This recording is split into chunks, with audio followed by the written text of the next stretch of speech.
And we're on.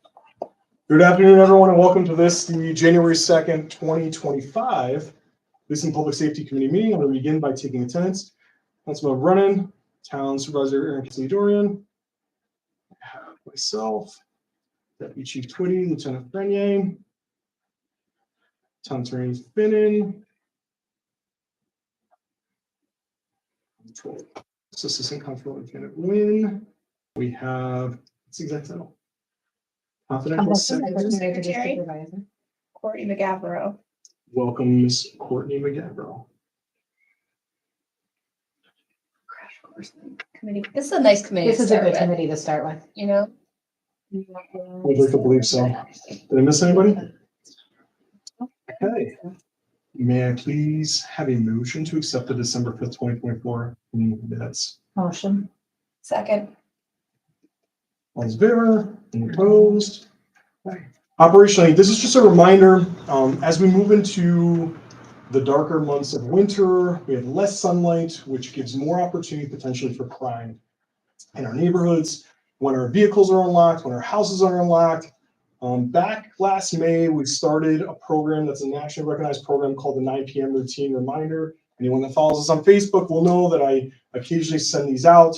It's lock up, turn on, and bring in. So lock up everything, lock up your cars, lock up your houses, turn on your lights, turn on your cameras, and bring everything of value inside of your home where it is locked. And this is just a friendly reminder because we do see a lot of larcenies from vehicles, in particular during these months.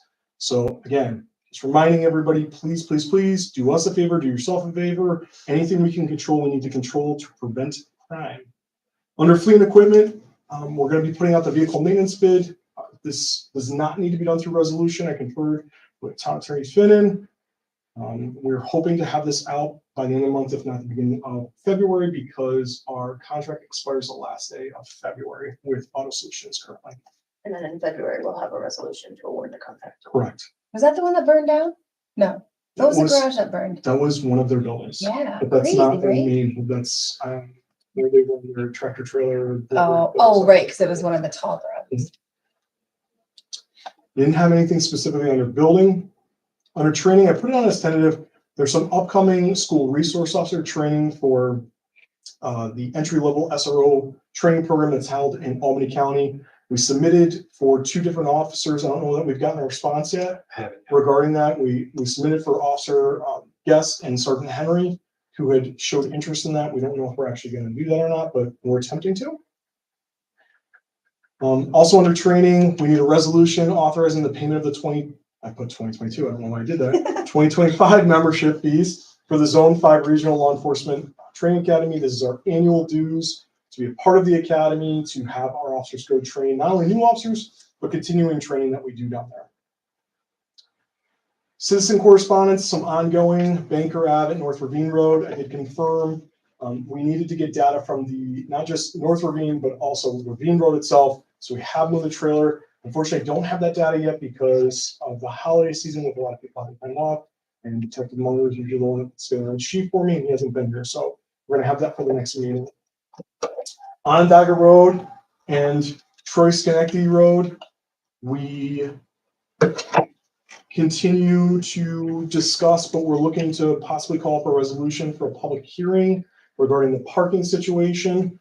In the last meeting, if you'll recall, there was a recommendation given by Laura Robertson to have a no parking zone from Troy Schenectady Road north to the driveway of 1021 Onondaga Road, which is approximately 200 feet. So it's like just that one section, right? It's literally from the last driveway on the right-hand side as you're going towards Troy Schenectady Road, from that last driveway on the right-hand side through to Troy Schenectady Road. That's 100 feet. 200, approximately. 200 feet It's approximately 200 feet until when? to Troy Schenectady Road. No, Troy Schenectady Road, 200 feet. Troy Schenectady Road north to driveway of 1021 Onondaga Road, which is approximately 200 feet. I'm going to go out and I'm going to go out and really verify it more because we just use sort of like Google Maybe on Maps. both sides of the street. Yeah. I think that's a good idea. We can't do that here. No, measuring all of it. A little better. Where was I? Under new citizen correspondence, we did receive we had two different calls, but we had a resident specifically reach out to us regarding hunting regulations in the town of Niskuna. This has come up long before I was chief in the past regarding hunting at the riverside with duck hunting and things of that nature. For anybody that's unfamiliar with this, there is sections of town code that do provide for certain forms of hunting with a shotgun over waterways or upland birds and things of that nature during the seasons that are provided. But in the town of Niskuna, there is no large game hunting, and certainly there's no large game hunting with any sort of a firearm. That is prohibited by town code. What we have run into, however, though, is that there are pockets of land where people do bow hunt. And under New York state law, and I'll just read it to you, it's illegal to discharge a firearm, bow or crossbow. And when we talk specifically about the bow or crossbow, it is within 150 feet of a dwelling. And so there was a resident that reached out to us. There's this strip of land that's on River Road that runs sort of behind Edison Woods Lamplighter area. It's some wetlands that are for sale. Somebody had been allegedly given permission to hunt there, and there was concern about how far arrows can go, and they also thought that they could use firearms, which they cannot, as we know. I did speak with the resident. They were greatly appreciative of the information I did give them. I spoke with some of our internal experts today who do bow hunts that are police officers. They're telling me that generally, obviously you're up in a stand, so you're shooting down. We're not shooting arrows up. And also that you're not shooting any further than 30 yards. So generally is what a shot looks like. I don't know if it's something the committee wants to look at. I don't believe that it's necessarily a wide-ranging problem throughout town. I think that the other particular call we got was Lock 7 Road, and we do generally get some calls this time of year for hunting along the river and things of that nature, like I said.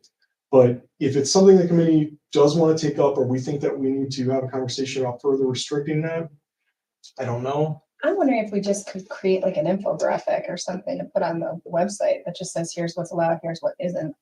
And it's just like, because even I was going through the code like, oh, well, where, and then it has all this language about like where next to the river you're allowed to shoot birds. And then, so I'm like, I wonder if we could just make it clear and then say, oh, if you're interested in it for whoever calls, it's right on the website, here's where it is. I think that's certainly a good starting point. I have to say, we've never had, I can't say that. So I don't recall a time when bow hunting was of great concern for anyone. Obviously, we don't want firearms being discharged. And just so we're clear, there is no prohibited hunting, bow, crossbow, or firearm on any town property either. And we have all of this natural resources and nature preserves and all these things that we have in parks. There is no hunting in those areas at all. So I think a graphic would be a good idea, getting out more information. Hunting season is over for now. So we have some time. So we have some time. And maybe we can work on that moving forward. Else have anything under citizen correspondence? I feel like I did, but I can't remember. Maybe the public. Oh, no, but I don't think this is on. Did you put the event? Nope, it's already on here. Under town events, Coffee with the Cop, I am at the Senior Center the third Tuesday monthly. Please come down. I also just put the 2024 Holiday Parade with Santa, just as a thank you to everybody. It was an awesome event as it is and has been for the past 3 or 4 years, not just 3. I think it's 3. Super fun. Yeah. Really, really good time. The Grinch showed up this year, and it wasn't the deputy chief as the Grinch, in case anybody was asking.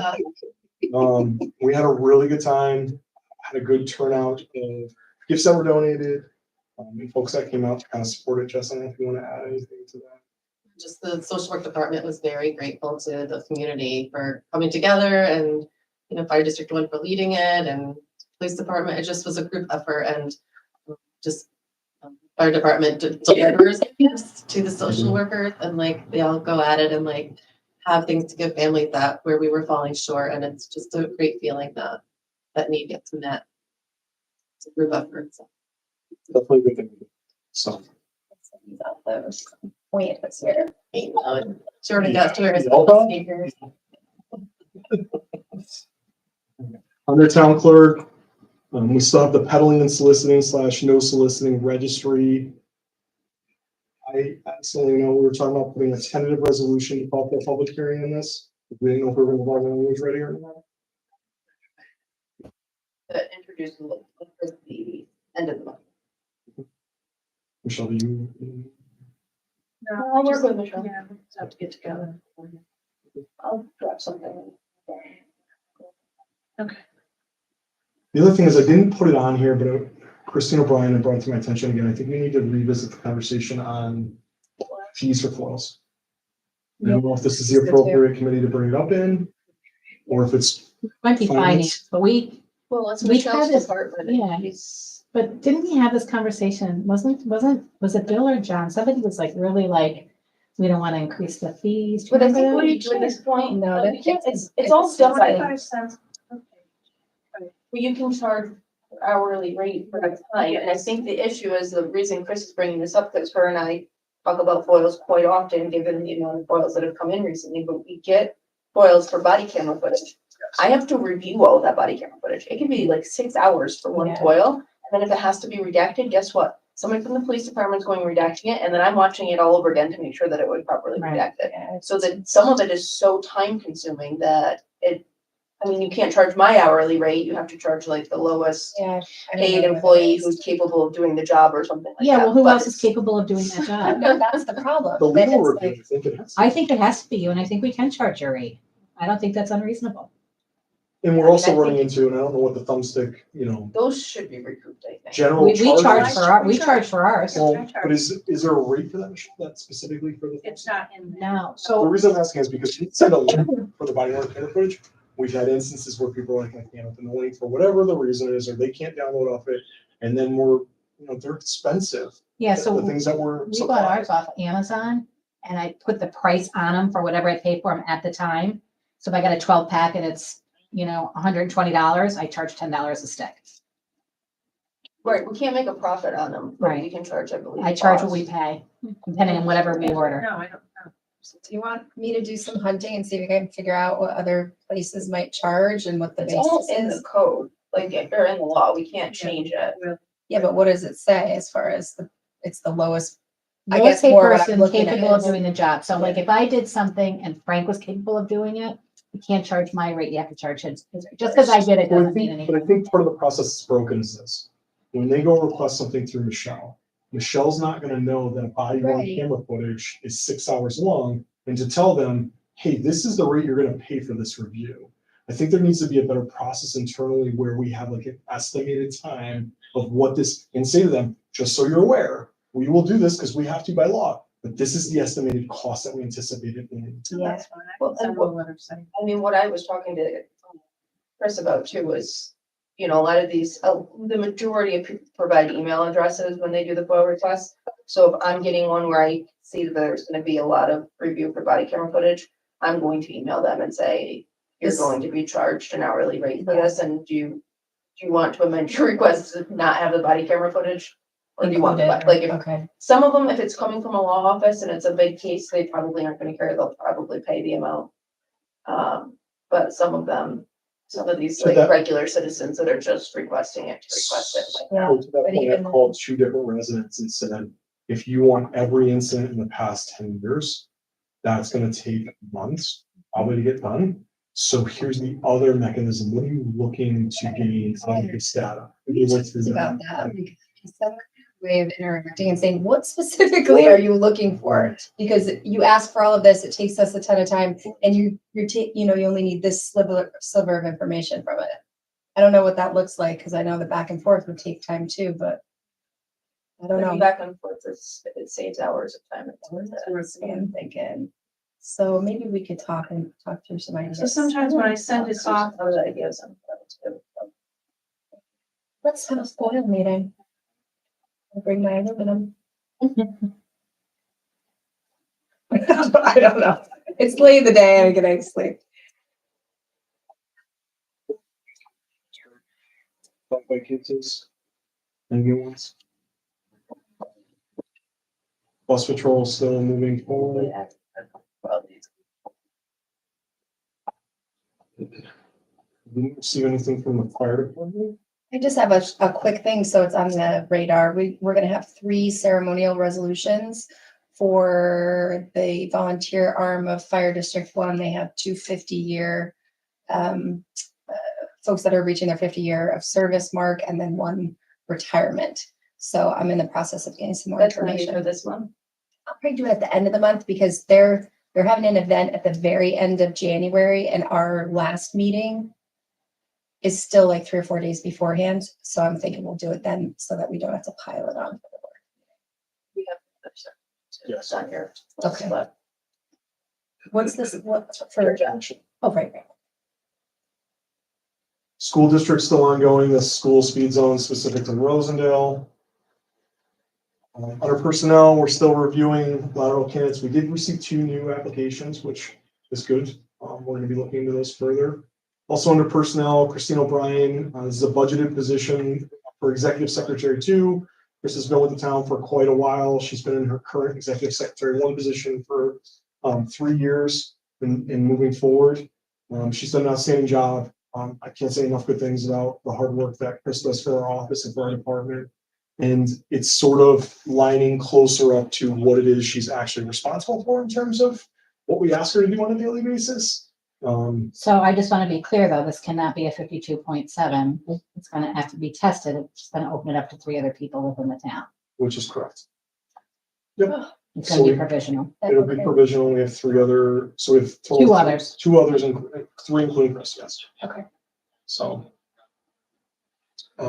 Also under personnel, we all know, I spoke about it at the last meeting, Sergeant Relation is retiring. That's a ceremonial resolution we gotta work on. We're doing that for the end of the month, right? Okay, so we'll do all 4.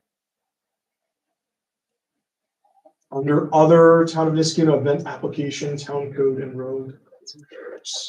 Yeah, so we're gonna do, we talked about this in this morning's meeting too, because there's just more and more events and things that really would fall under something like this. So I think what we've decided is to try to take a look at the code, to put in the things that we need. This is not gonna be for this month. I'm thinking more like March. So we're gonna have to change some of that code, and then I think we have the application the questions and things that we need to do pretty solid. We would just need to work on sort of the back end workflow, which means like once the application is submitted, where does it go? Who needs to review it first? Who needs to approve it? Who needs to say it's gonna cost X, Y, and Z for police or road closures or whatever? So that would be the only other part of the application we'd have to go through. And if we are going to charge fees like for police, do we have to put that on resolution? I mean, there's ways to do it to be a little bit more vague. You don't have to have like the exact hourly rate. Okay, so let's do that so that we could sort of set it. Yeah. And It's I mean, more we're gonna do just- a change, code change too with it. So Yes, okay. maybe that's- Okay, so then in the code change, we can put this. So you what know, I planned, I said this at the meeting, Yeah. but we'll do, because it's already partially in the code right now, but it's not really complete. We've had situations that's not encompassed by what's in the code. So to make it clear, we're gonna change the code to make it more all encompassing while simultaneously having the application and the procedures. But part of the change to the code will, similar to the yard waste changes we just did. Yeah. Will allow the town board to make changes relative to like the process itself by resolution instead of having to change the code. But we also want to, the part of the reason it has to stay in the code is so that if there's violations, Yes, we can take them to court and there can be penalties, because otherwise we can't really do much about it if they violate the code or violate the process. all right, so this is a joint effort, but we'll, I'm When gonna, I'll when it's just, near finalization, can we pull all the powers that be together to have? Yeah. that's what I'm thinking. Let's get all of our ducks in a row, and then we'll do like a feedback meeting, change what we need to, and then, so March, I think is probably good timing. Also under other, we were awarded the Edward Byrne Memorial Justice Assistant Grant. I had spoken about this. It went to resolution for us to be able to apply for it because it is a reimbursement grant. We asked for $500,000 and we got $500,000, which I was jumping up and down before Christmas as if Christmas had come early because I'm really excited about this. Just to refresh everybody's mind, it was to purchase 2 traffic and community engagement vehicles fully outfitted with LPRs. It was to replace and buy new teasers for all of our police officers. It was also to replace batteries for our portables, because those are coming up on end of life. It was to upfit and redo our gym in the basement that we have, which is a huge project. And last but not least, what was the last thing it was for? Something else that I specifically put in there. Oh, more LPR technology. So if we were to do fixed point locations that we're doing with the law enforcement tech grant that we got, we could extend those out as well. And there's one other fixed point that I want to do in town to kind of encompass all the different corners. So this is exciting news. It's a lot of work in a short amount of time frame. We have to spend the money by September 30th of 2025. And so we're all gonna have to buckle up and get ready to make it all happen. So, but I'm excited. It's good news. Wait till the power walking starts. It's gonna get Yes. crazy. Yes. So, and that needs to go to resolution because obviously, and I had spoken with Jane and Kara about this briefly, just about how we're gonna deal with it because we already have a federal and state grant line that we'll be able to. Yeah, I'm just gonna take money from fund balance and pop it in there on a budget, not end of the month. So it's there if you, we're not gonna do a capital project, we have to spend it by September, Right. much easier for our office. Yes. So, and just to that point, we're also, and I didn't mention this under fleet and equipment, but Lieutenant Freddie is working on our mini bid already for 2025, and we just figured we would do that quickly in conjunction with looking at the types of vehicles we're going to purchase with the grant as well. So, and that's all I have. I have the resolutions that are on there. I crossed out the vehicle maintenance bid one, and I changed the 2022 membership fees to 2025 membership fees. Does anybody have anything else we have to discuss? Okay.